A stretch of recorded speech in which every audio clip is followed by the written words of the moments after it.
Welcome to the Does This Happen to You podcast, where we explore the funny side of truth is stranger than fiction stories.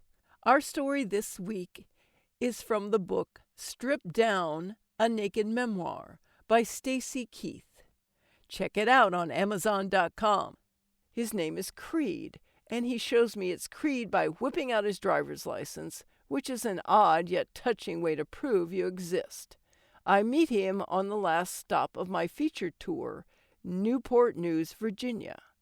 One of the house girls, engaged to be married, hires a dozen male strippers who work down the road to dance at her bachelorette party.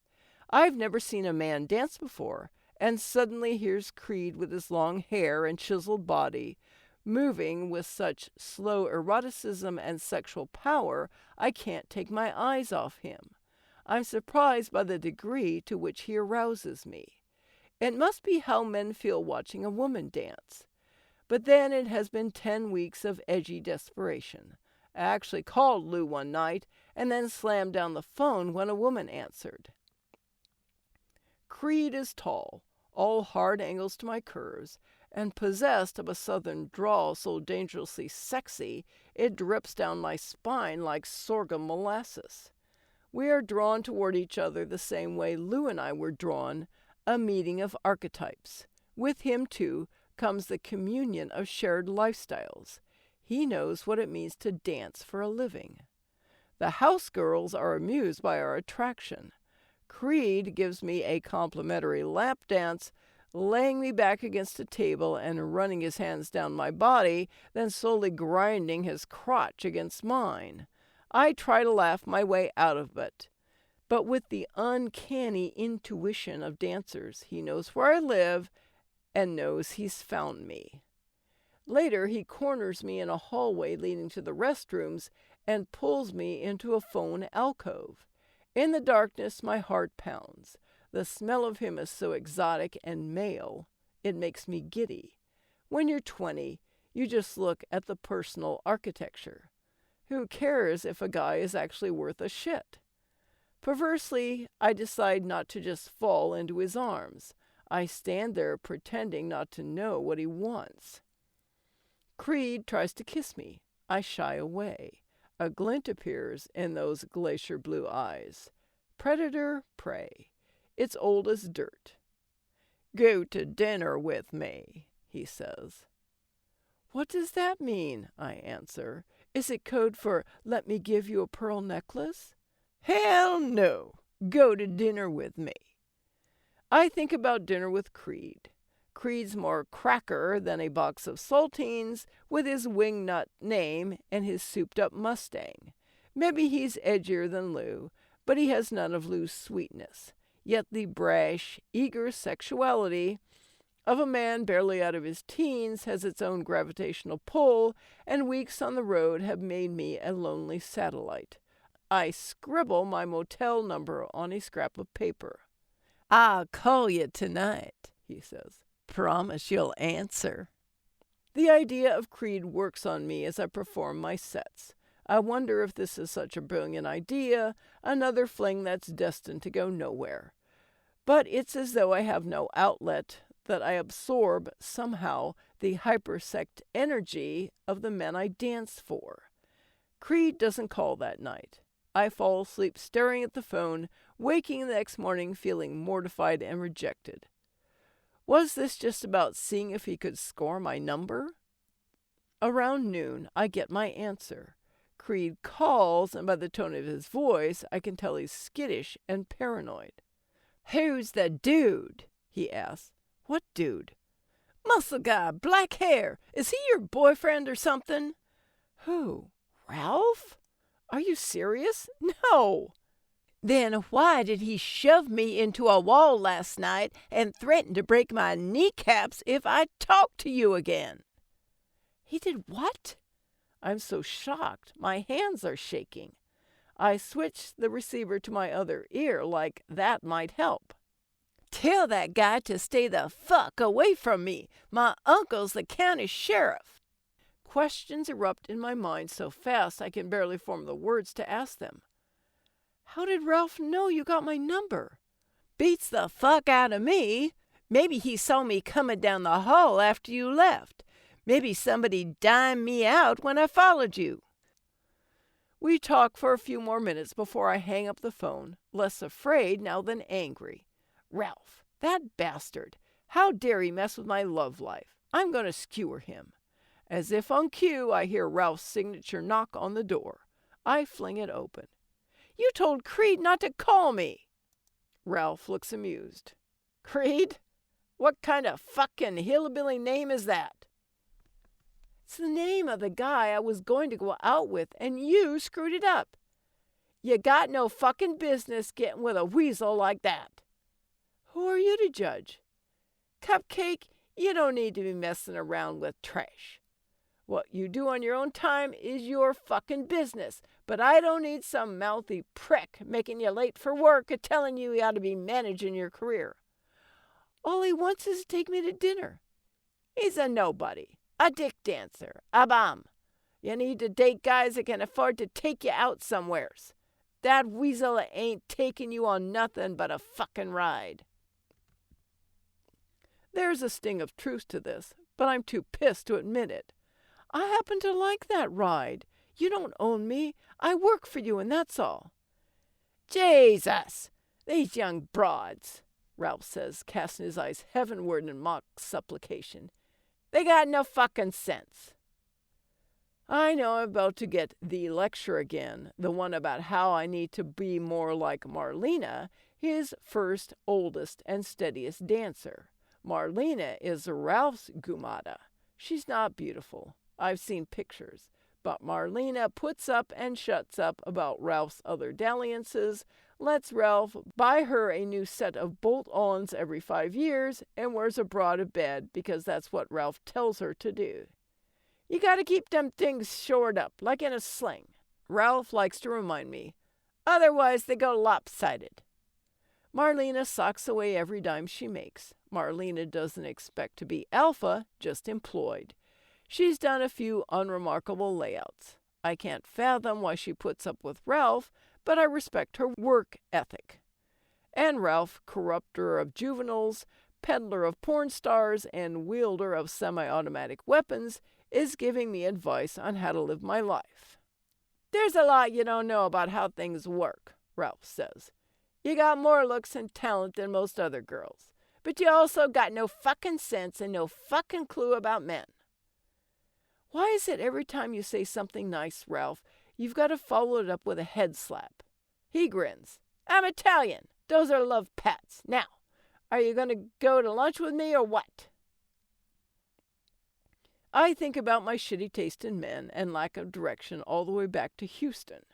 After landing at Hobby Airport, I get into my overcooked car, bend over and grab my ankles at the long-term parking pay booth, and then slog up I-45 toward home.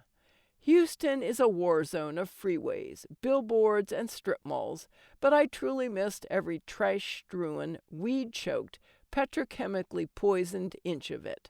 The sky is endless. At sunset, our clouds are benzene blue, propylene pink, and ozone orange. There's a 24-hour newsstand on every corner with blacked-out windows and hot pink neon letters advertising 3 adult videos for $20. Fast food signs thrust into the night sky. Car dealerships line the freeway like glittery parasites. In some places, the air is rancid with the odors of chicken grease. In others, it smells like the sluggish brown gumbo of the bayous that vein through the city. Sewers stink. Trucks belch smoke. Houston is unapologetically a shrine to oil and aerospace, not as hip as Austin, not as old money as Dallas. Urban sprawl, SUVs, and barbecue are like religious ideologies. But Houston is more my cultural heritage now than my native California. Houston is southern in aspect. You draw it. Houston. And hasn't been completely dispossessed of its hayseed charm. With the water and bugs comes a natural lack of pretension.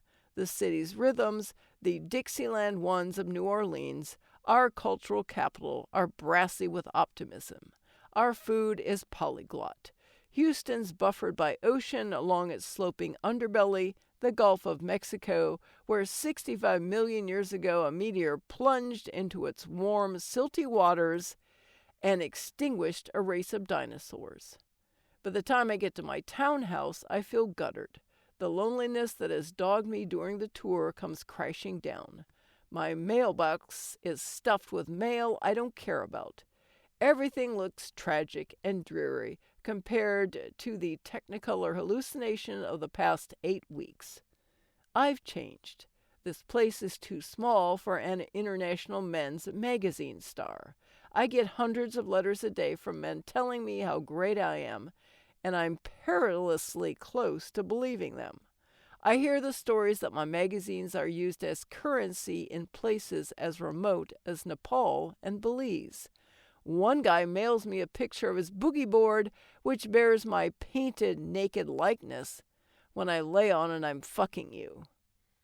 Another begs me to send him replacement magazines because he's licked the vagina off his favorite layouts. I'm the unofficial mascot for a fishing camp. I'm the pinup inside a Marine Corps barracks. I've got a half dozen fans on death row.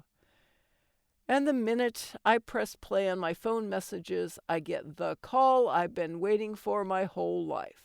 An offer of representation from a talent agent. His name is Gordon Rail. Standing in my living room, I press play again, tingling with excitement. My ego is throwing a ticker tape parade, a keg party, and an award show. I can't believe my good fortune. An agent.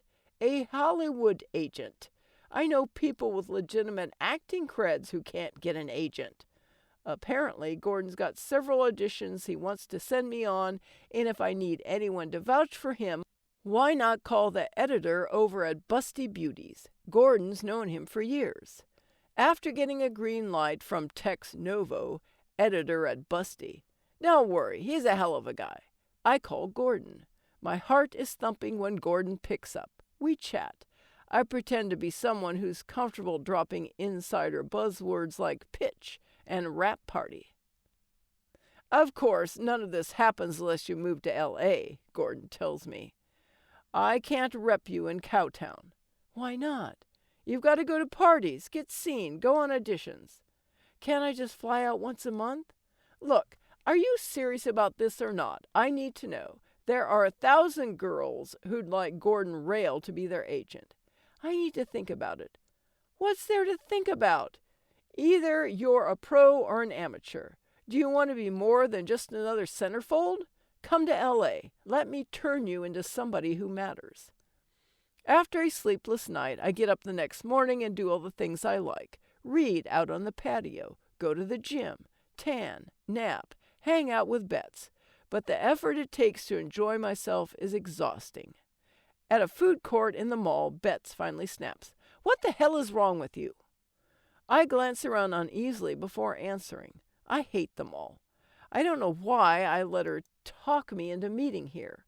I hate the deadness of its air, the contrived dead displays in store windows, the dead-eyed stare of the clerk at the sunglass hut. The maniacal gaiety of the arcade annoys me. The food court smells like week-old egg roll. Our table wobbles, and if I were to pass my hand beneath it, I would find small hard tumors of gum. Yet, it's Bet's question that's truly scary because I know I'll have to answer it. I don't know what I'm doing here. We can go someplace else. There's this cafe. I mean in Houston. I tell her about Gordon. He says I'm a dumbass for staying, that if I had even half a pair, I'd move to L.A. so I could focus on my career. What career? Bet sputters. You did a handful of plays in high school. I blink, a little miffed that she doesn't think I have a career. Well, I've got to do something, don't I? What? Am I just going to keep modeling until I need a colostomy bag and a walker? So you're going to pack up and head out because some agent tells you he's going to make you a star? I don't know, Bets. Is moving really such a bad idea? I was going to be an actress at one point. Shouldn't I go realize my potential or something? Staring at me over her straw, Bets angrily sucks up the dregs of her smoothie. Do you remember why you decided to give up acting? Because I kept getting cast as a hooker? Do you imagine anything being different in Hollywood? You're going to hate it. Yeah, but I'll get paid more for letting them cast me as a hooker. Your home is here. Doesn't that mean anything? Don't I mean anything? That hurt. I hate it when Bets plays hardball. She's a sister to me. A sister who calls everybody, including me, on their bullshit. I think about California. There's a fascist element to the state that has always frightened me. When Californians find themselves on the right side of an idea, like conservationism, they tend to go Nazi on anyone who doesn't agree. Its collective narcissism and navel-gazing repel me almost as much as Texas's fixation on football, guns, and monster trucks. If I go, I will pine for my friends. If I don't go, I'll despise myself for being a coward. Look, she says, modeling is pretty straight ahead. You know what that gig is all about. But if you're auditioning over and over for the same dumb roles, you're going to resent it because you know you're capable of more, and they will never give you a chance to show them. Never. I know she's probably right, but do I care? I can't decide. All my life, I've prided myself on exiting comfort zones. Complacency is a disease. Comfort and ease are soft chains. The first time I stood naked in front of a room full of strangers, I knew I could do anything, take any dare, face any challenge. Fear? You just stare it down like a dog. I hate to think I'm not doing something because I'm too much of a pussy.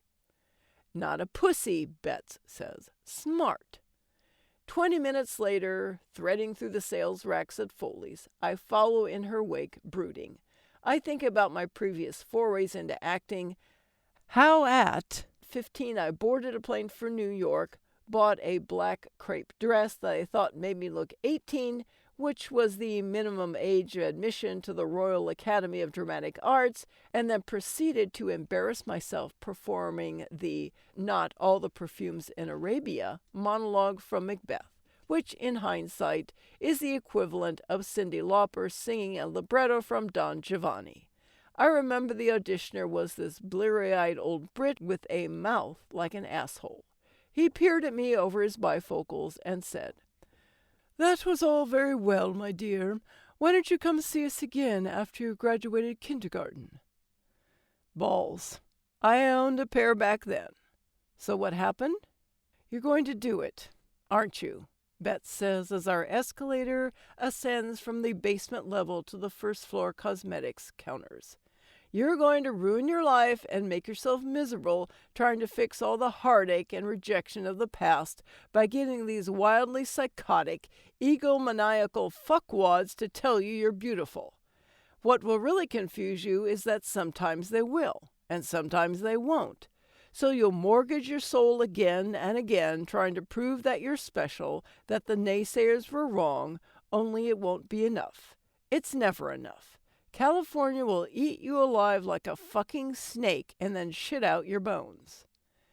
I'm so shocked I nearly tumbled down the escalator. I've known Beth since early adolescence, and sometimes she'll throw a punch out of nowhere that lands you squarely on your ass. I have no rebuttal. For 20 years, I suspect, I have predicated my self-worth on the opinions of others. High school is your first big test of this, and rare is the female who emerges unscathed. Especially in Texas, where ego and money and football define an ethos, where success is measured by points scored and feminine beauty is a mere stretch tight over the huge, rosy phallus of Texas masculinity. For an awkward few seconds, no words are spoken. We are whisked gently upward into a bright, artificial heaven of fragrances and lipstick and designer handbags. I brace myself for the transitional bump at the top where the hypnosis of the escalator abruptly ends. Betts turns to face me. Look, I know you're probably going to go. But hear me. In life, we get two choices, love or fear. You're afraid of getting old and fat and living in the suburbs. I understand that. But if you think being famous is going to make you feel loved, you're dead wrong. Love is where you are, wherever you are. Only you don't see it, and until you do, a prison cell couldn't keep you here. Thanks for listening. I'm Chris Kepler, and I hope you enjoyed listening to these stories as much as I enjoyed narrating them. I'd love for more people to hear these wonderful stories, so please share and tell your friends.